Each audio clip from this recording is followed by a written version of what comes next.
तो स्वागत है आप सभी का संस्कार एकेडमी के यूट्यूब चैनल संस्कार स्टडीज पर।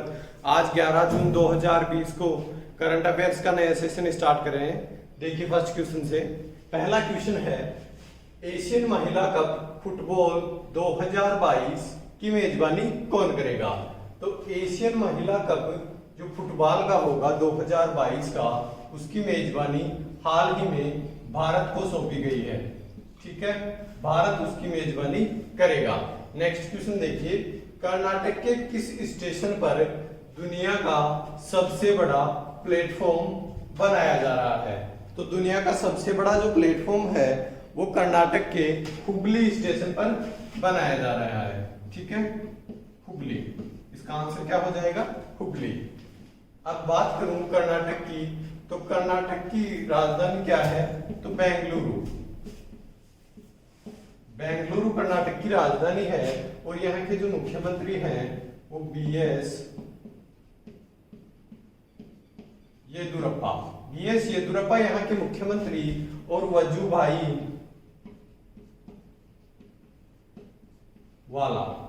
वाला क्या है, यहाँ के गवर्नर यानी राज्यपाल है। ठीक है, नेक्स्ट क्वेश्चन देखिए, हाल ही जारी पर्यावरण प्रदर्शन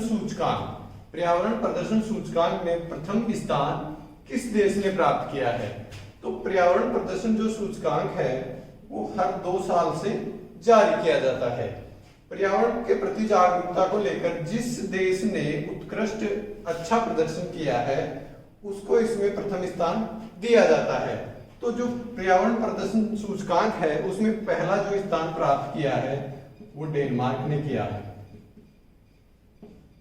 डेनमार्क एक यूरोपियन कंट्री है जिसने पर्यावरण प्रदर्शन सूचकांक 2020 की जो जारी लिस्ट है उसमें पहले स्थान पर कौन रहा है, डेनमार्क।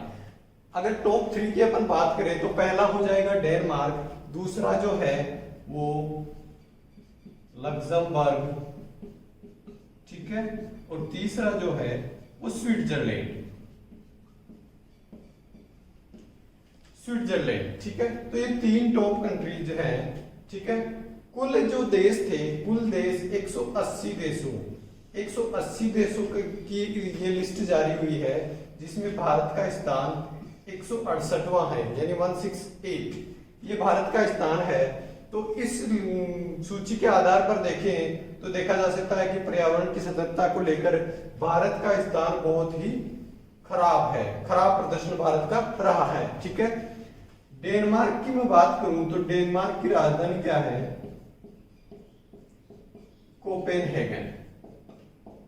कोपेनहेगन डेनमार्क की राजधानी है, और जो यहाँ की प्राइम मिनिस्टर हैं वो है मेटे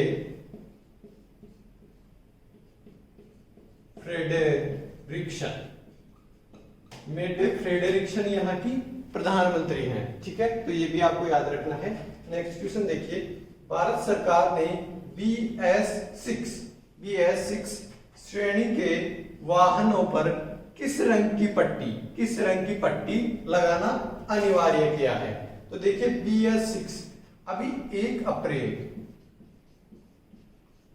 1 अप्रैल से गवर्नमेंट ऑफ इंडिया ने जो भी BS4 श्रेणी के जो व्हीकल थे उनके प्रोडक्शन पर रोक लगा दी है, और जो नए जो भी व्हीकल बन रहे हैं, जिन भी चाहे बाइक हो, कार हो, जो भी हो, तो उनमें BS6 श्रेणी के जो व्हीकल हैं वो ही नए प्रोडक्शन किए जा रहे हैं। ठीक है, तो उनका उत्पादन शुरू किया गया है। तो 1 अप्रैल से जो भी नए वाहनों का रजिस्ट्रेशन होगा वो केवल BS6 श्रेणी के वाहनों का ही होगा। BS4 श्रेणी के जो वाहन हैं उनका रजिस्ट्रेशन, जो RTO रजिस्ट्रेशन होता है वो 31 मार्च से पहले हो जाना अनिवार्य है, उसके बाद में उनका रजिस्ट्रेशन नहीं होगा।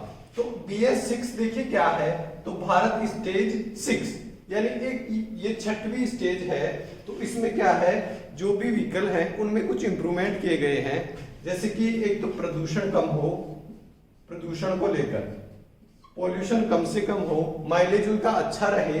तो इस हिसाब से जो BS6 है ये अपन कहे तो ये एक तरह से नई स्टेज के जो व्हीकल हैं वो BS6 के स्टेज है। ठीक है, तो BS6 स्टेज 1 अप्रैल 2020 से शुरू की गई, इसका रजिस्ट्रेशन शुरू किया गया। अब आज अपन कोई भी वाहन, कोई भी बाइक, कार वगैरह खरीदने जाएंगे तो वो अपन को BS6 स्टेज की ही खरीदनी पड़ेगी, ठीक है। हालांकि ये थोड़े कॉस्टली हैं, लेकिन अगर एनवायरनमेंट के नजरिए से देखें तो ये बहुत ही इको फ्रेंडली व्हीकल हैं, इनमें प्रदूषण वगैरह कम है, ठीक है। तो अभी किस रंग की पट्टी लगाना जो अनिवार्य किया है, वो हरी रंग की पट्टी लगाना अनिवार्य किया है। और ये कब से लागू होगा, तो 1 अक्टूबर से BS6 के जो वाहन हैं उन पर हरी पट्टी होना अनिवार्य है, ठीक है।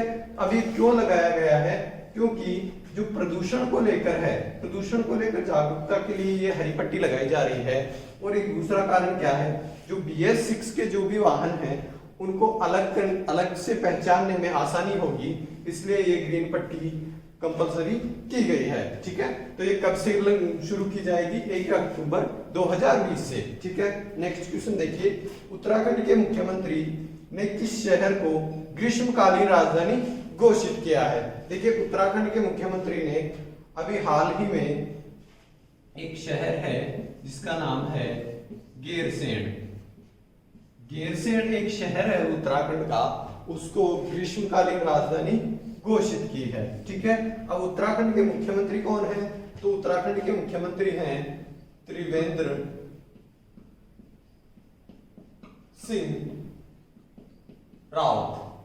सिंह रावत उत्तराखंड के मुख्यमंत्री हैं और गैरसैंण को ग्रीष्मकालीन राजधानी, समर कैपिटल घोषित किया है। राजधानी क्या है, तो पहले राजधानी क्या थी, तो उत्तराखंड की राजधानी है देहरादून। अब भी राजधानी है देहरादून, अब भी राजधानी है, लेकिन ग्रीष्मकालीन राजधानी किसे बनाया गया है, गैरसैंण को, ठीक है। राज्यपाल की यहां बात करूं तो बेबी रानी मौर्य ये यहाँ की राज्यपाल हैं, ठीक है। इसी के साथ में उत्तराखंड की अपन बात करें तो 4 धाम जो यात्रा है वो भी कहाँ है, उत्तराखंड में। माना, नीति, लिपुलेख जो दर्रे हैं वो कहाँ हैं, तो वो उत्तराखंड में है। फूलों की घाटी कहाँ है, उत्तराखंड में। इसके साथ ही जो भारत का पहला नेशनल पार्क है, first national park, Jim Corbett national park, वो भी कहाँ पे है, उत्तराखंड में। और उसका पुराना नाम क्या था, तो हैली नेशनल पार्क, ठीक है। नेक्स्ट क्वेश्चन देखते हैं। देखिए अगला क्वेश्चन, किस राज्य ने वंदे उत्कल जननी को राज्य गान का दर्जा दिया है। देखिए, वंदे उत्कल जननी ये एक गीत है जो लक्ष्मीकांत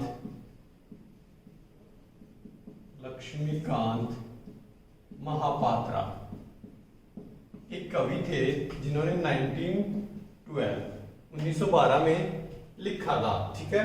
तो ये वंदे उत्कल जननी जो है इसे उड़ीसा की जो विधानसभा है उसमें 1994 से जो विधानसभा का सत्र शुरू होता है, उस सत्र के शुरुआत में इस गीत को गाया जाता रहा है। कब से, 1994 से, ठीक है। तो अभी उड़ीसा गवर्नमेंट ने इस गीत को, वंदे उत्कल जननी गीत को राज्य गान का दर्जा दिया है, ठीक है। जो किसने लिखा, लक्ष्मीकांत महापात्रा जो एक कवि थे, उन्होंने 1912 में लिखा था, ठीक है। अब बात करूं उड़ीसा की, तो उड़ीसा की राजधानी क्या है, भुवनेश्वर उड़ीसा की राजधानी है, ठीक है। यहाँ के मुख्यमंत्री कौन है, तो उड़ीसा के जो मुख्यमंत्री हैं वो नवीन पटनायक। और यहाँ के राज्यपाल कौन है, तो राज्यपाल है गणेशी लाल, ठीक है। नेक्स्ट क्वेश्चन देखिए, हाल ही में किसने उत्सर्जन कम करने के लिए संयुक्त राष्ट्र ग्लोबल इंपैक्ट पहल, ठीक है, पर हस्ताक्षर किए हैं। देखिए, संयुक्त राष्ट्र ग्लोबल इंपैक्ट पहल क्या है, तो ये पहल है पर्यावरण के लिए जो प्रदूषण है, प्रदूषण को वैश्विक स्तर पर प्रदूषण को कम करने के लिए ये एक पहल है, जिस पर अभी हाल ही में भारत की एक कंपनी है टेक महिंद्रा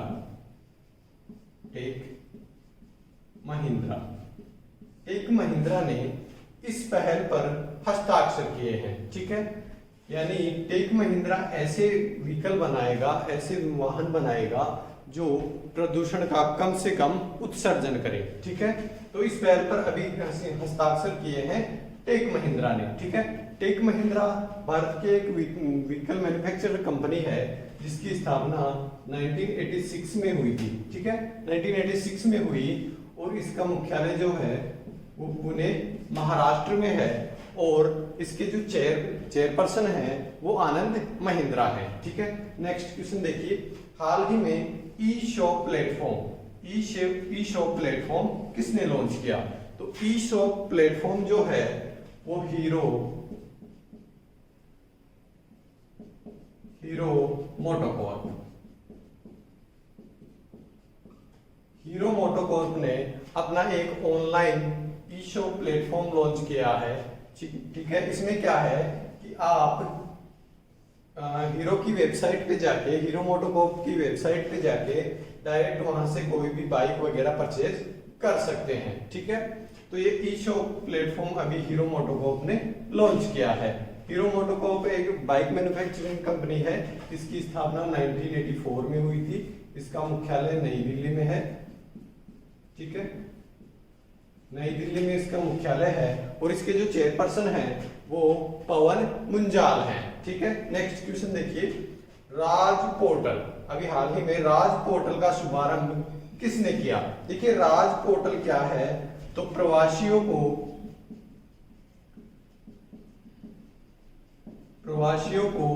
रोजगार, प्रवासी जो भी व्यक्ति हैं उनको रोजगार के विशेष अवसर उपलब्ध कराने के लिए राजस्थान सरकार ने राज पोर्टल शुरू किया है। ठीक है, राज पोर्टल किसने शुरू किया है? तो राजस्थान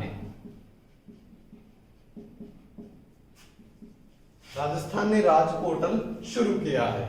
नेक्स्ट क्वेश्चन देखिए, किसने EY, देखिए EY क्या है? तो ये एक ब्रिटिश कंपनी है। ठीक है, ब्रिटिश कंपनी, बात मैं बताता हूँ आपको। EY world entrepreneur of the year 2020 का खिताब किसने जीता? ठीक है, तो EY क्या है? देखिए इसकी फुल फॉर्म है अर्नेस्ट एंड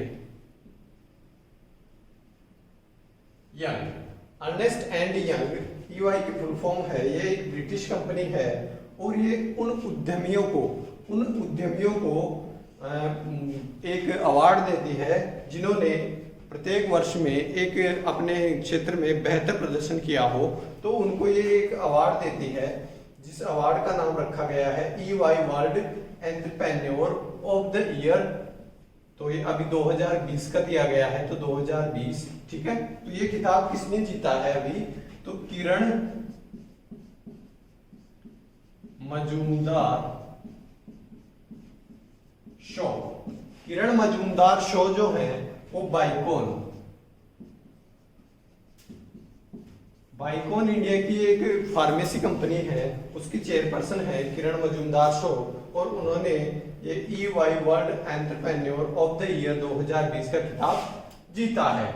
इससे पहले जो कोटक महिंद्रा के चेयरपर्सन हैं उदय कोटक, वो भी ये अवार्ड जीत चुके हैं। ठीक है, तो ये आज का अपना सेशन था, इसे यहीं समाप्त करते हैं। आशा करता हूँ ये आपको समझ में आया होगा और आपके एग्जाम में हेल्पफुल भी होगा।